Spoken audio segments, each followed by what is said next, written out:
बिस्मिल्लाहिर्रहमानिर्रहीम अस्सलाम वालेकुम। आई एम डॉक्टर सलमा वक्कास और आज मैं आपके साथ डिस्कस करूंगी कि कैसे आप अपना वेट लॉस कर सकते हैं अपनी डाइजेशन को इम्प्रूव करके। इम्प्रॉपर डाइजेशन एक बहुत बड़ी वजह है ओबेसिटी की।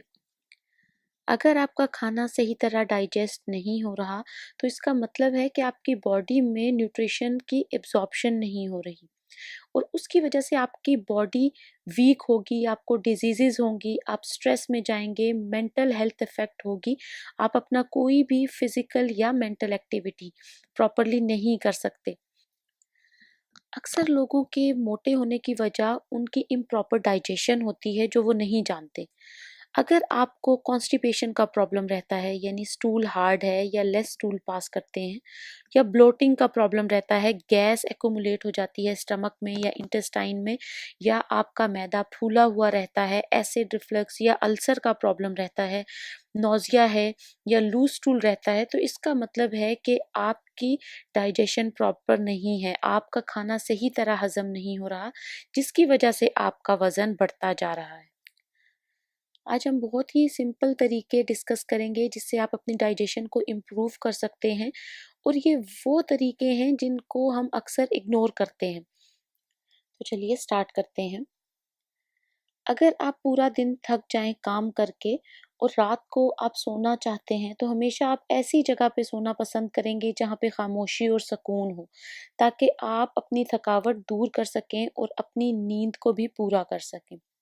इसी तरह जब हम खाना खाते हैं तो हमारी बॉडी को एक ऐसे मोड पे होना चाहिए जिसमें वो मैक्सिमम डाइजेशन कर सके।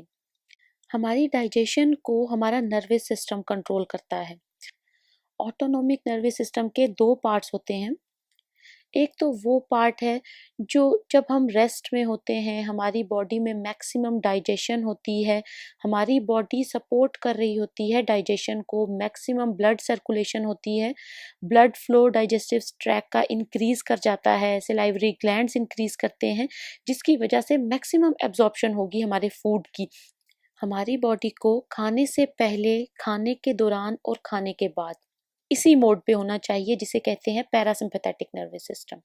दूसरा वो मोड है जिसे फाइट और फ्लाइट सेटिंग भी कहा जा सकता है, यानी हमारी बॉडी इमरजेंसी कंडीशन में, नर्वस, स्ट्रेस, बिजी ऐसे मोड पे है जिसमें वो डाइजेशन को फैसिलिटेट नहीं कर रही, बल्कि हमारी बॉडी में ब्लड की सर्कुलेशन डाइजेस्टिव ट्रैक में कम हो जाएगी। ये वो कंडीशन है जबकि हम जल्दी में खाना खाते हैं या हमारा ध्यान खाने की तरफ नहीं बल्कि और चीज़ों की तरफ होता है, जैसे कंप्यूटर, टीवी, मोबाइल की तरफ, और हम साथ में खाना खाते हैं। तो ना तो हमारा खाना सही तरह एब्जॉर्ब होता है और हम हमेशा ओवर ईटिंग करते हैं। तो चलिए देखते हैं कि हम किस तरह से अपनी बॉडी में पैरासिम्पैथेटिक नर्वस सिस्टम को बहुत ही आसान तरीकों से एक्टिवेट कर सकते हैं, ताकि हमारी डाइजेशन प्रॉपर हो, हम उतना खाना खाएं जितना हमारी बॉडी की रिक्वायरमेंट है और वो मैक्सिमम एब्जॉर्ब करे हमारी बॉडी के अंदर। इसमें सबसे पहली टिप ये है पैरासिम्पैथेटिक नर्वस सिस्टम को एक्टिवेट करने की, कि जब आप खाना खाने लगें तो उससे पहले आप कभी भी अपने मुंह से सांस ना लें। मुंह खोल के जैसे हम सांस लेते हैं अक्सर जब हम थक जाते हैं या हम बहुत ज़्यादा स्ट्रेस्ड कंडीशन में होते हैं, तो मुंह से सांस ना लें बल्कि अपने नाक से 2 या 3 दफ़ा आंखों को बंद करके लंबी सांस लें। ये एक बहुत सिंपल और पावरफुल टूल है जिससे आप अपनी बॉडी का डाइजेशन इम्प्रूव कर सकते हैं, आप अपनी बॉडी को पैरासिम्पैथेटिक नर्वस सिस्टम के मोड पे ला सकते हैं। क्योंकि आप जब अपनी आंखों को बंद करके 3 दफ़ा गहरी सांस लेंगे, उससे आपकी बॉडी रिलैक्स हो जाएगी, आपकी डाइजेशन इम्प्रूव होगी और बॉडी अपने आप को प्रिपेयर करेगी कि अब वो खाने के लिए तैयार है। सेकेंड इम्पॉर्टेंट पॉइंट ये है कि अगर आपको ब्लोटिंग या एसिड रिफ्लक्स या कॉन्स्टिपेशन का प्रॉब्लम रहता है तो 1 table spoon Apple cider vinegar, organic Apple cider vinegar ले लें और उसको थोड़े से पानी में डाल के हर मील से तकरीबन 15 मिनट पहले इसको आप पी लें। इसका फ़ायदा ये होगा कि ये आपकी बॉडी को प्रिपेयर करेगा कि अब आप ईटिंग के लिए और डाइजेशन के लिए रेडी हैं, क्योंकि ये आपके मैदे में उन एंजाइम्स को, जूसेस को स्टिमुलेट करेगा, जो कि ब्रेकडाउन ऑफ फूड में इन्वॉल्व होते हैं, प्रॉपर डाइजेशन की तरफ लेके जाते हैं आपकी बॉडी को। आपने अक्सर अपने बड़ों से सुना होगा कि ध्यान से खाना खाओ या खाना खाते हुए बात नहीं करते। तो इसकी क्या लॉजिक है?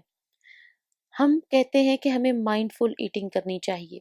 इसका मतलब ये है कि जब आप खाना खाएं तो अपने खाने की तरफ देखें, उसके कलर को नोटिस करें, उसकी स्मेल को फील करें, उसके टेक्सचर को फील करें और उसका टेस्ट भी लें। क्योंकि जब आप अपनी 5 सेंसेस यूज़ करते हैं खाना खाने में, तो इसको हम माइंडफुल ईटिंग कहते हैं, क्योंकि ये एक्टिवेट करता है आपके पैरासिम्पैथेटिक नर्वस सिस्टम को, उसी नर्वस सिस्टम को जो कि आपकी डाइजेशन को इम्प्रूव करेगा और आप ऑटोमेटिकली आहिस्ता खाना खाएंगे, ये आपकी डाइजेशन को इम्प्रूव करेगा। हमने अक्सर ये एडवाइस भी सुनी है कि हमेशा बैठकर खाना खाना चाहिए, क्योंकि आप जब बैठकर रिलैक्स होकर खाना खाते हैं तो आपकी बॉडी में डाइजेशन इम्प्रूव हो जाती है, आपका ब्लड मैक्सिमम आपके डाइजेस्टिव ट्रैक की तरफ होता है, आप ज़्यादा न्यूट्रिशन को एब्जॉर्ब कर सकते हैं। अपने हर बाइट को 32 टाइम्स बाइट करें, इससे भी आपकी डाइजेशन इम्प्रूव होगी और आप उतना ही खाएंगे जितना आपकी बॉडी की रिक्वायरमेंट है। इसके बारे में डिटेल डिस्कशन मैं अपनी एक वीडियो में कर चुकी हूँ। अगर आपकी डाइजेशन प्रॉपर नहीं रहती तो आप टी भी ले सकते हैं हर खाने के तकरीबन आधे घंटे के बाद। आप अपने डाइजेशन को इम्प्रूव करने के लिए अदरक की चाय ले सकते हैं, पुदीने की चाय ले सकते हैं या ग्रीन टी का इस्तेमाल भी कर सकते हैं। एक्सरसाइज और फिजिकल एक्टिविटी बहुत इंपॉर्टेंट है आपके डाइजेस्टिव सिस्टम को हेल्दी रखने के लिए। ये कुछ मेथड्स हैं जो आपकी डाइजेशन को इम्प्रूव करेंगे, आपकी ओवरऑल हेल्थ को इम्प्रूव करेंगे, आपका वजन करने में बहुत हेल्पफुल होंगे और आपको ओवरऑल फिट कर देंगे। अगर ये वीडियो आपको इन्फॉर्मेटिव लगी हो तो इसको ज़्यादा से ज़्यादा शेयर करें, इस वीडियो को लाइक करें और इस चैनल को सब्सक्राइब करें। And thank you for watching this video.